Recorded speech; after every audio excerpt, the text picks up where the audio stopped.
Assalamualaikum warahmatullahi wabarakatuh. Pada pembelajaran kali ini kita akan belajar mengenai peristiwa dalam kehidupan. Nah, adapun tujuan pembelajaran kita adalah satu, dengan membaca teks atau menonton video ini kalian diharapkan dapat mengidentifikasi latar belakang kedatangan bangsa Eropa ke Indonesia. Kedua, dengan membuat peta pikiran, kalian dapat menjelaskan peristiwa kedatangan bangsa Eropa dengan menggunakan kosakata baku. Baiklah anak-anak, nah, tentunya kalian pernah mengalami peristiwa di dalam kehidupan kalian. Nah, peristiwa itu ada peristiwa menyenangkan dan tidak menyenangkan. Baiklah, kalian buka buku atau bisa dilihat di video kali ini. Untuk gambar yang pertama, coba lihat itu gambar apa anak-anak. Nah, itu adalah gambar memenangkan lomba. Jadi memenangkan lomba ini termasuk peristiwa menyenangkan. Kemudian gambar kedua itu jatuh dari sepeda. Nah, jatuh dari sepeda ini termasuk peristiwa yang tidak menyenangkan. Kalian lihat gambar yang selanjutnya. Di situ ada merayakan ulang tahun. Jadi merayakan ulang tahun itu merupakan peristiwa yang menyenangkan. Keempat, itu ada sakit. Sakit merupakan peristiwa yang tidak menyenangkan. Oke, kalian bisa langsung contreng di buku siswa ya. Kemudian gambar selanjutnya kalian lihat berwisata ke kebun binatang. Itu merupakan peristiwa yang menyenangkan. Nah, ada rumah kebanjiran. Itu juga merupakan peristiwa tidak menyenangkan. Nah, itu tadi beberapa peristiwa-peristiwa dalam kehidupan kita. Nah, bangsa Indonesia itu pernah mengalami peristiwa tidak menyenangkan, yaitu ketika bangsa kita dijajah oleh bangsa Eropa. Nah, bangsa mana saja itu? Yang pertama ada Portugal, negara Portugal, yaitu merupakan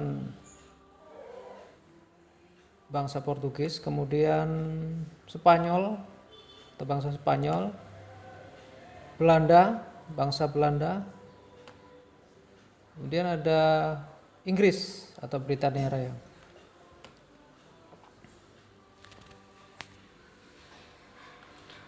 Kita lihat rute kedatangan bangsa Eropa ke Indonesia.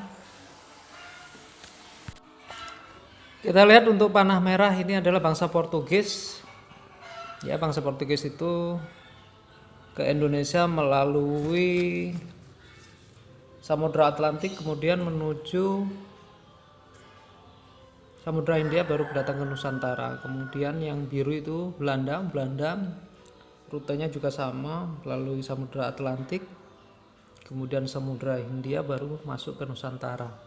Yang hitam ini yang berbeda itu adalah Spanyol. Spanyol itu dari Samudra Atlantik menuju Samudra Pasifik, baru masuk ke Indonesia. Nah, kedatangan bangsa Eropa ini ke Nusantara itu berbeda-beda. Nah, kalau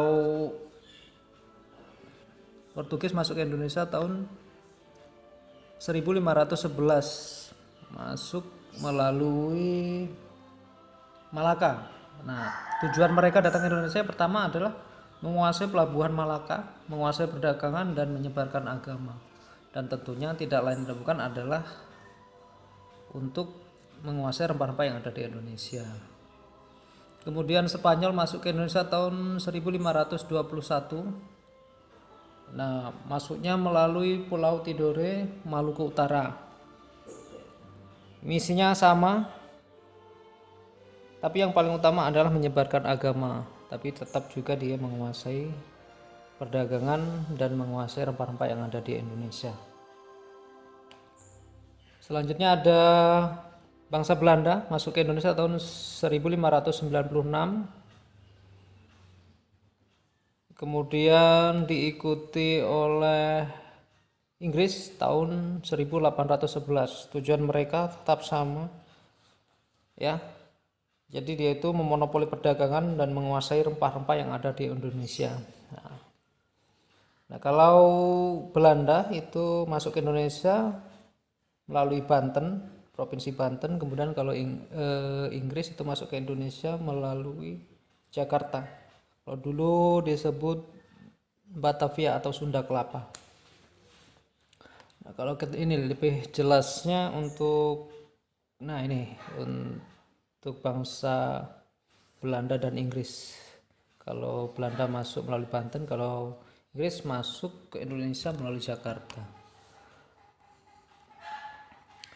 Nah, untuk selanjutnya faktor pendorong penjelajahan samudra antara lain sebagai berikut. Jadi apa saja yang menjadi keinginan mereka masuk ke Indonesia? Adapun faktor pendorong penjelajahan samudra di antara lain sebagai berikut. Yang pertama, adanya keinginan mencari kekayaan atau goal.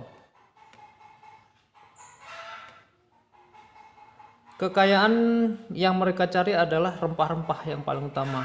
Di Indonesia banyak sekali rempah-rempah. Nah, di Eropa pada abad ke-15 harga rempah-rempah sangat mahal, hampir sama dengan emas. Dan mereka membutuhkan rempah-rempah ini untuk industri obat-obatan dan bumbu masak. Faktor yang kedua,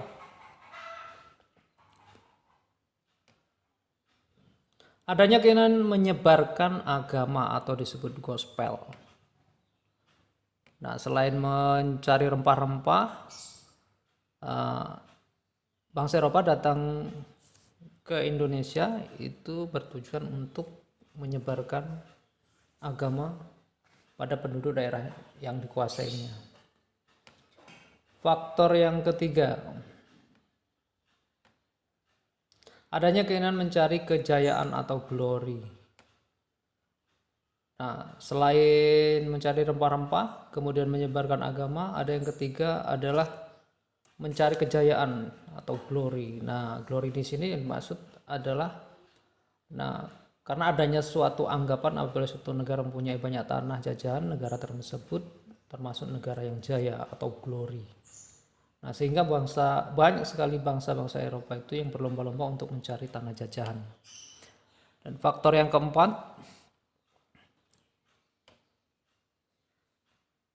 perkembangan ilmu pengetahuan dan teknologi. Nah, kedatangan bangsa Eropa ke Indonesia itu melalui jalur laut dan tentunya sangat didukung sekali dengan pengetahuan dan teknologi. Teknologi yang berkembang di negara Eropa atau di benua Eropa, yang pertama adalah dikembangkannya teknik pembuatan kapal yang dapat digunakan untuk mengarungi samudra luas. Kemudian yang kedua, ditemukannya misiu untuk persenjataan. Jadi senjata dapat digunakan untuk melindungi pelayaran dari ancaman bajak laut dan sebagainya. Nah, itulah beberapa faktor pendukung yang menyebabkan bangsa-bangsa Eropa datang ke Indonesia. Dan selanjutnya tugas kalian adalah berlatih mengerjakan tugas sesuai dengan yang ada di gambar ini. Silakan disalin, nanti silakan dikerjakan. Oke, itu saja seri. Assalamualaikum warahmatullahi wabarakatuh.